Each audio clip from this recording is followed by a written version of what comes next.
नमस्कार मित्रों, मैं योगी सारस्वत आज फिर से आपको एक ऐसी यात्रा पे लेके चल रहा हूँ जो दुनिया की सबसे कठिन यात्रा मानी जाती है, सबसे कठिन धार्मिक यात्रा मानी जाती है, ऐसे कहेंगे तो ज़्यादा ठीक है। आज हम चल रहे हैं श्रीखंड महादेव की यात्रा पे। श्रीखंड महादेव की यात्रा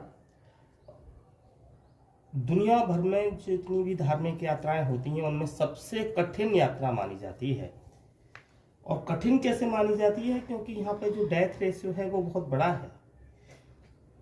रास्ते खतरनाक नहीं है, लेकिन मौसम पल पल बदलता है, इस वजह से रिस्की हो जाता है। थोड़ा सा इसके बारे में बता देता हूँ कि श्रीखंड महादेव कहाँ है और क्यों प्रसिद्ध है, क्या उसकी मान्यता है। आप सब लोग जानते हैं कि पृथ्वी लोक पे 5 कैलाश हैं, जिनमें कैलाश मानसरोवर तिब्बत में है। दूसरा आदि कैलाश, जिसे छोटा कैलाश बोलते हैं, पिथौरागढ़ के धारचूला तहसील में है। आदि कैलाश का मैंने वीडियो पहले दिया हुआ है। श्रीखंड महादेव जो कुल्लू जिले में है, हिमाचल प्रदेश के में।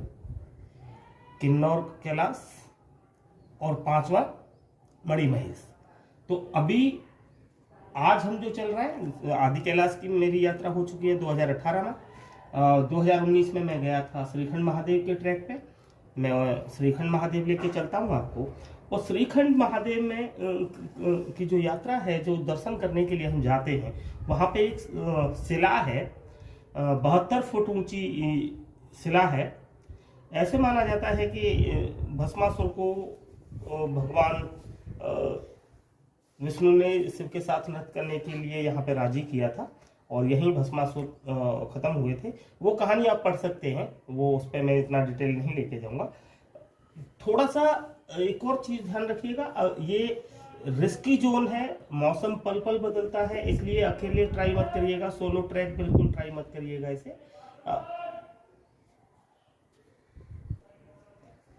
72 फुट ऊंचा जो शिवलिंग है, शिवलिंग का रूप है, उसके दर्शन के लिए हम जाते हैं। और ये जो दूरी पड़ती है 35 किलोमीटर का, इसमें आपको ट्रैक करना पड़ता है। 35 किलोमीटर आपको पैदल चलना पड़ता है। और हाइट जो है 72 फुट तो शिवलिंग की हाइट है। ये जहां हम श्रीखंड पहुंचते हैं उसकी हाइट अगर हम 18 बात करें तो 18,500 फुट ऊंचाई पे ये शिला स्थित है। कैसे पहुंचेंगे और क्या क्या सावधानियां आपको बरतनी होंगी, वो मैं थोड़ा सा बात कर लेता हूं। पहले सावधानियों की बात कर लेता हूं। प्लीज एक चीज ध्यान रखिएगा, ये जितनी पवित्र यात्रा है उतनी ही ज्यादा रिस्की भी है। तो पहले तो सोलो ट्रैक मत करिएगा, अकेले जाने की कोशिश मत करिएगा। अगर आप घर से अकेले निकल भी गए हैं तो वहां जाके कम से कम अपने साथ कुछ लोगों को का ग्रुप बना लीजिए, या आप किसी ग्रुप में शामिल हो जाइए। दिक्कत यह है कि वहां पे परेशानी किसी को भी हो सकती है। मौसम पल पल बदलता है, अगले पल के मौसम की कोई आपको जानकारी नहीं होती कि किस तरह का हो जाएगा। तो आप ग्रुप में जरूर शामिल हो जाए। अगर आप घर से अकेले निकले हैं तो रिस्की में ज़्यादा एडवेंचरस मत बनिए, जिंदगी से ज़्यादा कीमती कुछ भी नहीं होता। अगर आप घर से अकेले गए हैं, वहां तक अकेले पहुंच गए हैं, तब भी कोई दिक्कत नहीं है। आप 2-4 दोस्त बना लीजिए वहां पे और उनके ग्रुप में शामिल हो जाइए। अब 2 तरह से यह यात्रा होती है मित्रों। एक तो होती है जब यात्रा का सीजन होता है, जिसे ऑफिशियल जब बोली जाती है, तो 15 जुलाई से लेके और 25 जुलाई तक अमूमन इस यात्रा का समय होता है। उस टाइम पे शासन प्रशासन की अपनी पूरी तैयारियां होती हैं। आपको भंडारे भी मिल जाते हैं, लंगर मिल जाते हैं, जगह जगह मिल जाता है। उससे आगे पीछे भी आप कर सकते हैं इस यात्रा को, और आपको टेंट वगैरह सब मिलेंगे। सरकारी सुविधा नहीं रहेंगी, सरकारी लोग नहीं होंगे, मेडिकल टीम नहीं होगी, पुलिस वाले नहीं होंगे रूट पर। लेकिन अगर आपके पास वक्त नहीं हो पाया, वक्त नहीं मिल पाया 15 से 25 जुलाई के बीच में, तो ऐसा नहीं है कि आप उस साल उस यात्रा को कर ही नहीं पाएंगे। आप उससे आगे पीछे भी कर सकते हैं। मैंने जितना जाना है उसके हिसाब से जून से वहाँ टेंट लगने शुरू हो जाते हैं, प्राइवेट टेंट, और करीब करीब 15 अक्टूबर तक टेंट लगे रहते हैं। तो इस दरमियान आप कर सकते हैं इस यात्रा को। लेकिन ऑफिशियल टाइम जो है यात्रा का वो 15 जुलाई से लेके 25 जुलाई तक रहता है। ठीक है, आगे पीछे करने में भी कोई बुराई नहीं है, कोई दिक्कत नहीं है, लेकिन ये रहता है कि फिर मेडिकल टीम वगैरह नहीं मिलती। तो मेडिकल टीम नहीं है तो आप अपनी दवाइयाँ अपनी सुविधा लेके चल सकते हैं। दवाइयाँ जरूरी लेके जाइएगा, बुखार की दवाई, आयोडेक्स, मूव, ये सब, गर्म पट्टी, ये सब चीज़ें जरूर लेके जाइएगा उस टाइम, उस जगह पे। ओके, लोग बहुत नशा करते हैं इस यात्रा में, थोड़ा सा बचिएगा। भगवान भोलेनाथ ने कहीं नहीं लिखा है कि आपको भांग पीनी है या नशा करके ही मेरी यात्रा करनी है। ये सब गलत परंपराएं लगा रखी हैं लोगों ने। बहुत ज़्यादा लोग नशा करके जाते हैं उधर, तो आप बचे रहिएगा इन चीज़ों से। और भगवान के दर्शन करने गए हैं तो उसी में अपने आप को सम्मिलित करिए। शुरू करते हैं इस ट्रैक को। और क्योंकि मैं अपनी सारी यात्राएं दिल्ली से ही शुरू करता हूं, तो दिल्ली से ही इस यात्रा को भी शुरू करेंगे। दिल्ली से आप शिमला इजीली पहुंच सकते हैं ओवरनाइट ट्रेन से, बस से या ट्रेन से। ट्रेन आपको कालका तक पहुंचाएगी। कालका से शिमला ज़्यादा दूर नहीं है। तो वैसे मैं कहूँगा कि बस फैसिलिटी बहुत अच्छी है दिल्ली से शिमला की। वो आपके ऊपर डिपेंड करता है कि आप शिमला कैसे पहुँचते हैं। तो ओवरनाइट ट्रेन लीजिए या बस लीजिए, सुबह तक आप शिमला पहुँच जाएंगे। शिमला से फिर 130 किलोमीटर दूर एक जगह पड़ती है रामपुर। पूरा नाम है इसका रामपुर बसहर। कभी ये एक रियासत हुआ करती थी, तो रामपुर बसहर। रामपुर भी ठीक है, 130 किलोमीटर रास्ता है और बड़ा सुंदर रास्ता है। सतलुज नदी के किनारे किनारे रास्ता जो चलता है तो बहुत आनंद आता है। रामपुर से फिर आपको जाना होता है निर्मंड। निर्मंड तहसील है, 25 किलोमीटर दूर है रामपुर से निर्मंड। मिल जाती हैं फैसिलिटीज, मिल जाती है, बसेस मिल जाती हैं। निर्मंड से फिर एक जगह पड़ती है बागीपुल, और बागीपुल से जाऊं वो जगह है जहां से इस यात्रा का पैदल रास्ता शुरू होता है। जाऊं तक आपको बस वगैरह, ऑटो वगैरह मिल जाएंगे, लेकिन जाऊं तक आप आराम से पहुंच सकते हैं। जाऊं से फिर आपको पैदल चलना शुरू करना पड़ेगा। जाऊं है 1950 मीटर पे, है 1950 मीटर पे एक जगह पड़ती है। तो जाऊं 1950 मीटर पे है। जाऊं से 3 किलोमीटर पैदल रास्ता शुरू हो जाता है। जाऊं से ही 3 किलोमीटर दूरी पे एक जगह है सिंहगाड़। जाऊं से ही आपको भंडारे वगैरह मिलने शुरू हो जाते हैं। और जाऊं और सिंहगाड़ प्यारी प्यारी जगह हैं, बहुत सुंदर जगह हैं। एप्पल के गार्डन दिखेंगे आपको, बढ़िया बढ़िया। सिंहगढ़ पे आपको रजिस्ट्रेशन कराना होता है। जब अगर आप यात्रा सीजन में गए हैं 15 जुलाई से 25 जुलाई के बीच में, 150 रुपया लगता है रजिस्ट्रेशन करने का, 150 रुपीज़ पर हेड। ओके, सिंहगढ़ पे आपको बहुत सारे भंडारे वगैरह मिलेंगे। आपको हाथ पकड़ पकड़ के, हाथ जोड़ के कहेंगे कि हमारे यहाँ नाश्ता करके जाइए, खाना खा के जाइए। तो ये यहाँ पे आपको रजिस्ट्रेशन प्रोसेस कराना होता है पूरा। करीब करीब 1 घंटा आपको लग जाएगा ये पूरे काम करने में। यहाँ सिंहगढ़ है 2095 मीटर पे। रजिस्ट्रेशन करा के उनका जो पर्ची है रजिस्ट्रेशन वाली, वो लेके आप स्टार्ट हो जाइए। जो नाश्ता वगैरह करके पानी भर के अपनी बोतल में 3 किलोमीटर पहुँचते हैं। और 3 किलोमीटर पे एक जगह आती है बराठी नाला। बराठी नाला आपको ऐसे पता लगने लगेगा 2300 मीटर पे है, मतलब करीब करीब 200 मीटर चढ़ना पड़ेगा आपको। वहां पर लोहे की सीढ़ियां आएंगी, लोहे की सीढ़ियां लगा रखी हैं। और जैसे ही जहां पर लोहे की सीढ़ियां खत्म होंगी, दूसरी साइड में आपको बराठी नाला दिख जाएगा। वहां पे साधुओं के कुछ टेंट वगैरह लगे रहते हैं, साधु अपना आराम फरमा रहे होते हैं, वो आपको दिख जाएगी ये जगह। असली चढ़ाई अब शुरू होती है। बराठी नाला से उतर के जब आप थाचड़ू की तरफ पहुंचते हैं, भयंकर डंडा तोड़ चढ़ाई है। पैर थकने लगते हैं, लेकिन धीरे धीरे धीरे करके आप चढ़ते जाइएगा। थाचड़ू तक अगर आप पहुंच गए तो एक अच्छा खासा आपने पार्ट, मैं कहूँगा कि एक लेग कवर कर लिया आपने। थाचड़ू करीब करीब 6 किलोमीटर है और 3450 मीटर पे है। थाचड़ू पे भी ऐसा कुछ नहीं है कि अगर आप थाचड़ू नहीं पहुंचे तो रुकने की जगह नहीं मिलेंगी आपको। बराठी नाला से लेके थाचड़ू तक कई सारी जगह आपको टेंट मिलेंगे, प्राइवेट टेंट मिलेंगे, जो 300 350 रुपये तक में खाना और रहना कर देते हैं पर हेड। ठीक है, तो ऐसा नहीं है कि थाचड़ू नहीं पहुंच पाए तो बहुत ज़्यादा दिक्कत हो जाएगी, बीच में भी आपको रुकने की जगह मिलेंगी। ये क्योंकि वो पॉइंट हैं जो पहचाने हुए हैं। थाचड़ू पहला दिन आपका थाचड़ू में मान के चलता हूँ कि आप थाचड़ू पहुँच जाएंगे पहले दिन, अगर आप टाइम से पहुँच गए हैं सिंगार पे रजिस्ट्रेशन वगैरह करवा के, तो थाचड़ू उस दिन आप पहुँच जाएंगे। नेक्स्ट डे आप सुबह सुबह निकलते हैं चाय वाय पी के। 3 किलोमीटर की एक अच्छी खासी हाइट पे एक जगह है काली टॉप, और काली टॉप बहुत प्यारी जगह है, बहुत सुंदर जगह है। खुले में एक छोटा सा मंदिर बना हुआ है बिना छत का, लोग रुकते हैं और पूजा पाठ करते हैं, अपनी श्रद्धा सुमन अर्पित करते हैं यहाँ पे। थाचड़ू से लेके काली टॉप तक 3 किलोमीटर में आपको कई सारी जगह चाय और खाने की सुविधा मिलती रहेगी, लगभग हर आधा किलोमीटर पे, तो कोई दिक्कत वाली बात नहीं है। चाय नाश्ता मिलता रहेगा। चाय आपको ठीक है थोड़ी कॉस्टली पड़ेगी, 25 रुपये के आसपास की एक चाय पड़ती है, और वो स्वाद भी नहीं आता, लेकिन आप भगवान के दर्शन करने गए हैं, स्वाद खाने का स्वाद लेने नहीं गए। तो काली टॉप 3895 मीटर पे है और बहुत प्यारी जगह है, वहाँ थोड़ी देर रुकिए, आराम करिए। काली टॉप पे भी बहुत सारे टेंट लगे रहते हैं, प्राइवेट टेंट लगे रहते हैं, यहाँ भी आप रुक के नाश्ता कर सकते हैं। अब जो रास्ता शुरू होगा वो उतराई का रास्ता शुरू होगा, लेकिन ये उतराई चढ़ने से भी ज़्यादा कठिन है, बहुत रिस्की रास्ता है, लगभग 1 किलोमीटर बहुत रिस्की रास्ता है।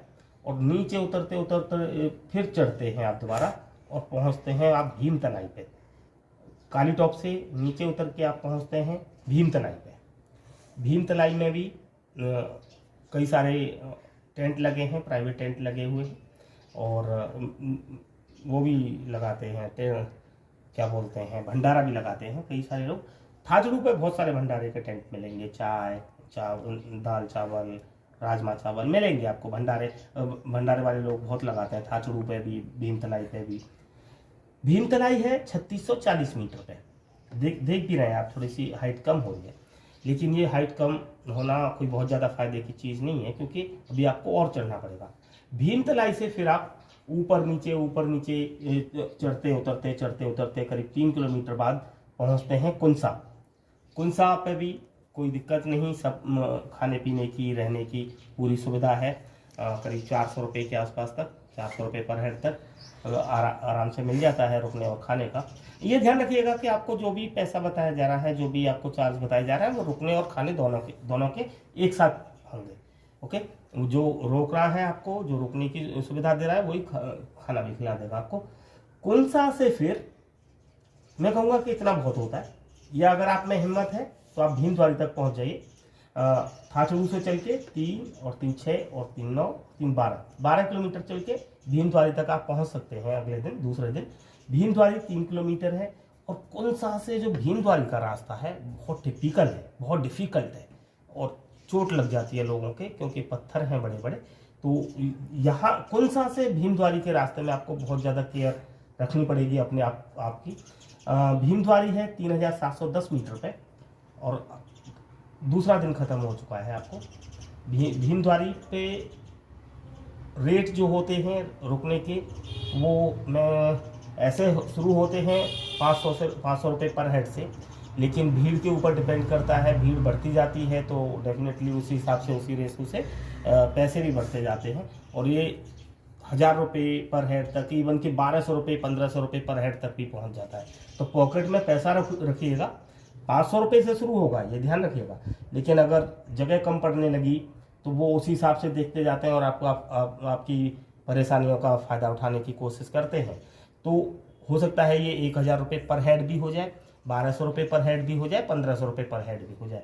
नॉमिनल चार्जेस 500-700 रुपये पर हेड होता ही होता है भीमद्वारी पे। ओके, यहाँ आराम करिएगा, शरीर को पूरा रिलैक्स दीजिएगा। अगले दिन सुबह सुबह आपको स्टार्ट करना पड़ता है, बहुत सुबह का मतलब लोग दोपहर 2 बजे, 2:30 बजे, 3 बजे के आसपास ही चलना शुरू कर देते हैं, क्योंकि ये जो लेग है, ये लेग ऐसी है, ये वाला पार्ट ऐसा है कि आगे आपको रुकने की सुविधा नहीं है। तो आपको वापस यात्रा करके भीमद्वारी तक आना ही होगा, लौट के आना ही होगा। तो भीमद्वारी से 2 किलोमीटर चलते हैं आप, पार्वती बाग पड़ता है। पार्वती बाग 4150 मीटर पे है और भीमद्वारी 3710 मीटर पे है। करीब करीब 500 मीटर का अंतर है। ओके, 500 मीटर चढ़ना पड़ता है 2 किलोमीटर में। भीमद्वारी से 2 किलोमीटर दूर है पार्वती बाग, लेकिन आप दोनों में डिस्टेंस, वो हाइट का डिफरेंस देखें। भीमद्वारी है 3710 मीटर पे, पार्वती बाग है 4150 मीटर पे। लगभग 500 मीटर चलना, 500 मीटर की हाइट गेन करना 2 किलोमीटर में बहुत डिफिकल्ट होता है, बहुत ज़्यादा। फिर पार्वती बाग से कभी कभी ऐसा होता है कि नैन सरोवर नहीं जाने देते, पुलिस अगर वहाँ खड़ी है तो नैन सरोवर पे, क्योंकि रिस्की है, तो कब सीधे आपको यहाँ जाना होता है फिर भीमबही की तरफ। या फिर अगर नैन सरोवर खुला हुआ है तो बहुत अच्छा है, नैन सरोवर होते हुए फिर आप भीमबही पहुँचते हैं। और नैन सरोवर है 4430 मीटर पे। नैन सरोवर वो जगह है जहाँ पे माना जाता है कि पार्वती जी के आंखों से आंसू गिरे थे, उससे ये सरोवर तैयार हुआ। तो वो खैर आप पढ़ते रहिएगा, उस पे मैं नहीं जाऊँगा डिटेल में, वीडियो में वो सब चीज़ें नहीं बता सकता हूँ मैं। तो नैन सरोवर से होते हुए फिर आप 4 किलोमीटर भीमबही, और भीमबही से फिर 2 किलोमीटर श्रीखंड महादेव। ये सबसे कठिन लेग पड़ती है।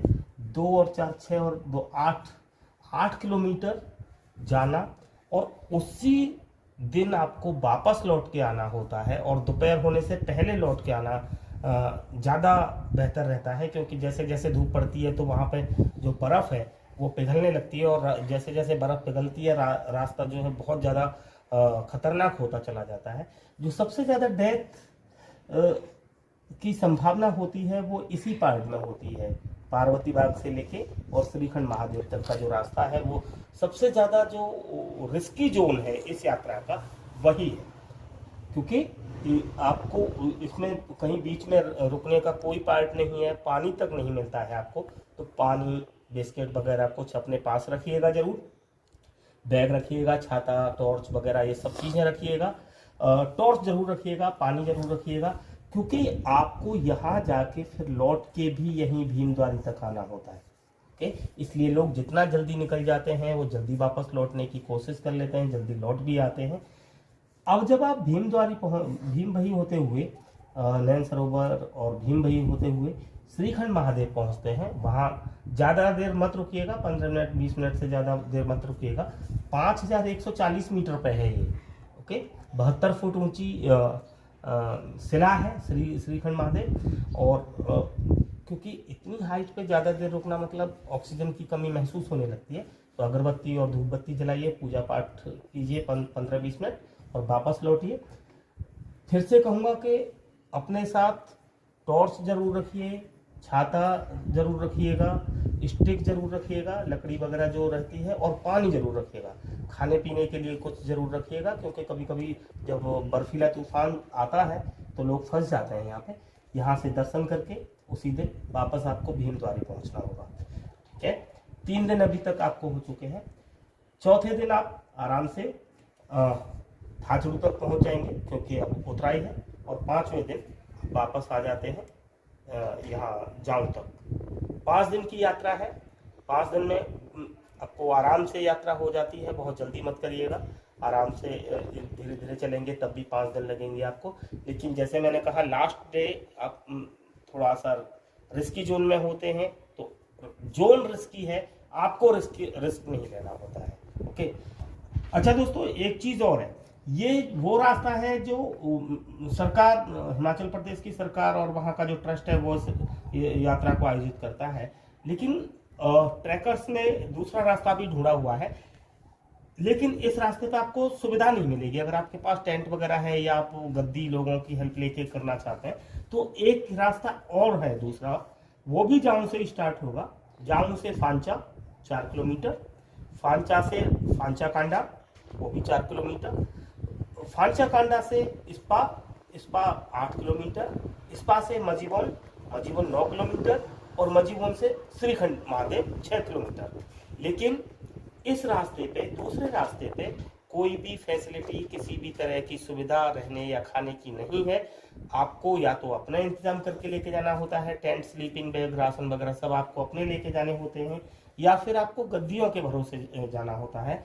गद्दियों की अपनी छान में रुकने की जगह मिल जाए, उनके ऊपर डिपेंड होकर जाना पड़ता है, उनके ऊपर भरोसा रख के जाना पड़ता है। लेकिन फिर भी अगर आप थोड़ा सा रिस्क लेना चाहते हैं, एडवेंचरस बनना चाहते हैं और 2-4 लोग हैं, तो इस रास्ते को भी ट्राई करने में कोई बुराई नहीं है। जाऊं ये, या इसके लिए भी आपको जाऊं पहुंचना पड़ेगा, और जाऊं पहुंचने तक का मैं रास्ता बता चुका हूं आपको कैसे कैसे पहुंचना है। जाऊं से फांचा पहुंचिए, फांचा से फांचाकांडा, फिर स्पा, फिर मजीबोन और फिर श्रीखंड। रास्ता अच्छा है ये भी, लेकिन वही मैंने कहा कि कोई भी फैसिलिटी अवेलेबल नहीं है। तो बहुत बहुत धन्यवाद आपका। कोई और अगर आपकी कोई शंका है, कोई समाधान है, कोई क्वेरी है तो मुझे बताइएगा। और अगर आदि कैलाश का वीडियो देखना है तो वो ऊपर मैंने लगा रखा है उसका, आप वहाँ पर जाके क्लिक कर सकते हैं। कमेंट करिएगा अगर आपको कोई सवाल है, और अगर आपको चलना है तो मुझे कमेंट में लिखिए। अगर मैं आपके काम आ पाया किसी भी तरह से तो ये मेरा सौभाग्य होगा। शेयर करिएगा जिससे और लोग भी इस यात्रा का आनंद उठा पाए। बहुत बहुत धन्यवाद।